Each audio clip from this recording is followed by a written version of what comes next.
Okay, Mr. Hunt here with surface area of pyramids and cones. A few more examples and things to get through, so let's go ahead and jump in. As a review here to start, I have where we had derived the area of a circle formula. We did this previously, and it's more about the method, because I want to discuss the method, and then we'll kind of translate that over to what we're doing today, and actually for the future when we do a sphere. Basically, do you remember when we did this, when I showed you how we can break up a circle into many different sectors? They approximate triangles as we get closer and closer to, well, the more and more we do as we go to infinity. So over here is what it looks like. Oh, I got the wrong button up, sorry. Over here is basically what it looks like when we unravel that and put all those triangles together. I don't have enough of them, but let's say I put all the triangles together, it'd look like that. The area of that is essentially a parallelogram. That's what it boils down to. And parallelogram, run out of room. Yeah, parallelogram. And so the formula is base times height. Well, the base of this is half of the circumference, right? The other half is up here. So it's only half the circumference, half of 2 pi r times the height, which approximates the radius of the circle. Half of 2 cancels, and we have pi, r times r is r squared. So we're going to kind of use that a little bit with the spheres, and a similar idea with surface area of a pyramid formula. So let's derive. First of all, we need to remember a net. So for a pyramid, let me go ahead and kind of map out. Let me draw this in. I'm kind of drawing one that looks, it might be more of like a hexagon or a pentagon.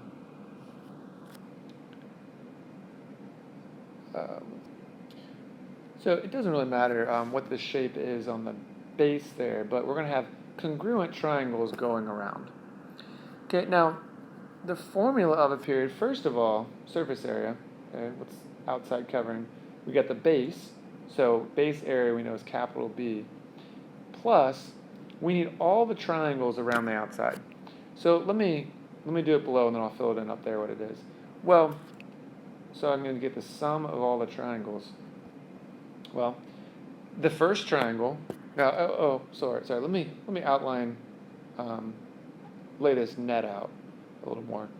So let's say I took apart this. It would look like this. Let's say there's 6 of them, and my did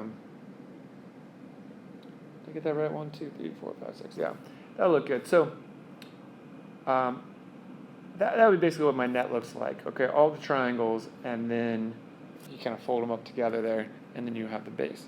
So each triangle, 1/2 base times height. Well, let's say that this is the first base, so base 1, and they all have that's supposed to be the height. Right, they're all going to have the same height as you go along here. Right, so it's 1/2, first triangle is base 1 times the height, plus 1/2 base 2 of triangle times the height, plus 1/2 base 3 times the height, plus, and here's what I'm going to do. I kind of did this with the circles a little bit, but I'm just going to put dot, dot, dot. That really just means all the rest, right? All the rest of the triangles. Okay, in this case, there's 6, but there could be a lot more. We don't know. So let's simplify this formula by taking out an h, and a 1/2, excuse me. So let's factor out a 1/2 height, and we're left with base 1 plus base 2 plus base 3 plus dot, dot, dot, all the rest of the bases, however many triangles there are. Now here's the cool part. Well, can we write another expression for all the bases, right? Doesn't matter how many there are, but what's an expression for all the bases there? That would be P, perimeter. Isn't that cool? All right, so here's what the formula breaks down to so far. 1/2 height times capital P, perimeter of the base. Here's the thing we got to figure out though. Capital H, we can replace that. The height of each of these triangles, well, it's the height as they're laying, as they're laying down here. It's not the height of the pyramid, it's the height of the triangles, right? So they're slanted. And that's why, I don't think we discussed it yet, that's why we have an L. There's that sheet of all the types of 3D figures, all the solids. It's not a good one right there. So in the middle of the triangle is where I can draw in the slant height. That's what we're going to call L. It's not the height of the pyramid, it's the slant height. So this becomes L slant height. Okay, so what's it boil down to? Base area plus 1/2, we put P first, capital PL. There's the surface area formula for a pyramid. Pause it if you need to. I'm going to jump on example here. So example 1, find the surface area of the pyramid there. So the surface area, write down the formula, capital B plus 1/2 PL. This is the one where it's marked as a square. All these are congruent. Okay, all these, even in the back there, are marked as congruent. They're all 6. And there's a height of 4. That's 4. Okay, so what's the base area? Well, capital B, 6 times 6. Or 6 squared. 36. Plus 1/2, perimeter of those, 6 times 4 is 24. L. Notice that 4 is H, height of the pyramid, which we'll need for volume, but we don't need it for this. We need the slant height. So here's a cool thing we do. There is a right angle here. That's important. There's a right angle drawn in here, so we can assume it's a right pyramid. Well, I can draw in the slant height, and you'll notice that there's a right triangle that's formed, where the height is 4. We want, I'll call it L, of course, slant height. And then, what's this base? Well, if it's a square pyramid, we can assume we've gone halfway along there, so it's 3. Okay, so the final slant height is going to be 5. It's a 3, 4, 5 right triangle. You could do Pythagorean theorem if you'd like. Okay, 36 plus 60, so we got 96 centimeters squared. Okay, so again, pause the video if you need to look back over some things we did there. I'm going to go ahead and explain the surface area of a cone formula. This one's really cool. A little intricate here. The first thing I do want to say, though, is it's the same formula as the surface area of a pyramid. But I'm going to show you how we get it. Okay, but I've written down the formula from surface area of a pyramid. The base, though, is a circle, so that's pi r squared, plus 1/2 the perimeter of the base over here is circumference, 2 pi r times slant height L. So here's what we're going to get. I'm going to show you how we get it too. Half of 2 is just 1. It goes away. So it's pi r squared plus pi r L. Surface area of a cone right there. So first thing is, just area of the base of it. There you go. Base, which is a circle, pi r squared. Okay, that one's not too bad to explain. Now, what else do we have? Let's get rid of that. Well, how do we get this? Remember, lateral area. Lateral means the non-base area. Okay, here's what I'm going to do. Notice I've made a drawing here. This is the cone, but if I were to lay it out as a net, okay, I can show this better in person, but notice how this is kind of a Pac-Man. It's a circle with a sector cut out. Well, you can fold this up and get a cone, right? If you connect those two, what I labeled as L, you can get that cone. All right, let's get rid of this. Oh, okay, so you can get that cone. All right, so notice that when it's in the cone here, if I break it apart, lay it down, the slant height actually becomes the radius of my circle laid down, all right, in my net. And then over here is the original base. So what I'm going to do, I have this area up here of that little circle, that's the pi r squared. to get the pi RL, I'm going to do lateral area down here. And what I'm going to do is sector area, right?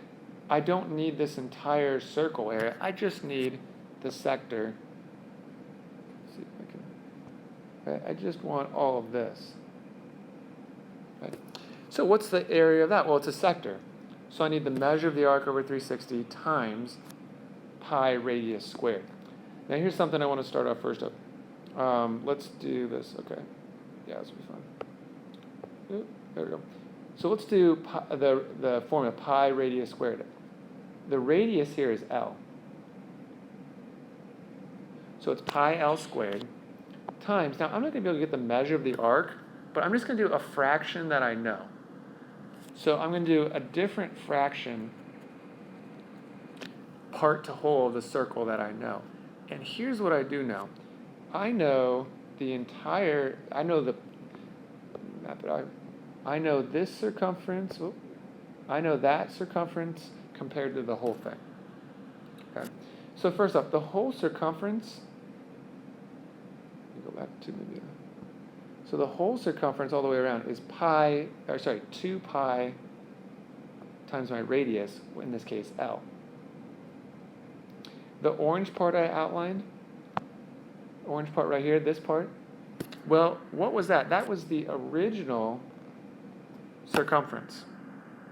If you fold that together up to a cone, that's the original circumference, which is 2 pi radius of r there. You cancel these out. This will be pi L squared times over here, r over L, and you can cancel an L and get pi RL. That's the lateral area part, and that's how I get up there. Again, feel free to pause if you need to look back at that. I'm going to finish the last two examples. Okay, so example 2, surface area of the cone is going to be, let's write the formula, pi r squared plus pi RL. Now this one's interesting. You always need radius and slant height. Well, we have the height, we don't have the slant height or the radius. We have an angle though, 48. So I hope some of you are thinking this. You see the right triangle there, and you have the height of 10, and you need this radius, and that angle is 48. All right, and then you need this L, that slant height. Right, you need both those. Trig, that's what you got to do. So here, let's see, I'll try and do it down here. Tangent of 48 is going to be 10 over r. To get L, let's switch that. I need to do sine. I'm just setting up both equations.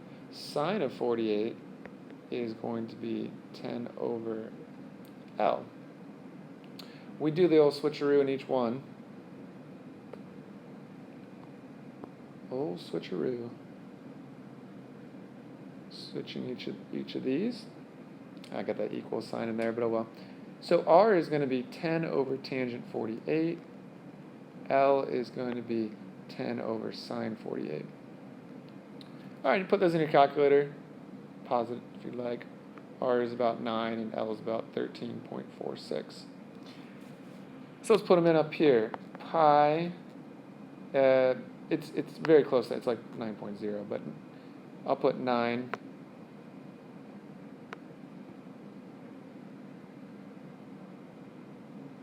squared plus pi, just putting in the formula here, 9 and then the 13.46. All right, so this is 81 pi, and this is about 121.11 pi. And so you get about, I should put about because these are rounded values, 202.11 pi squared inches.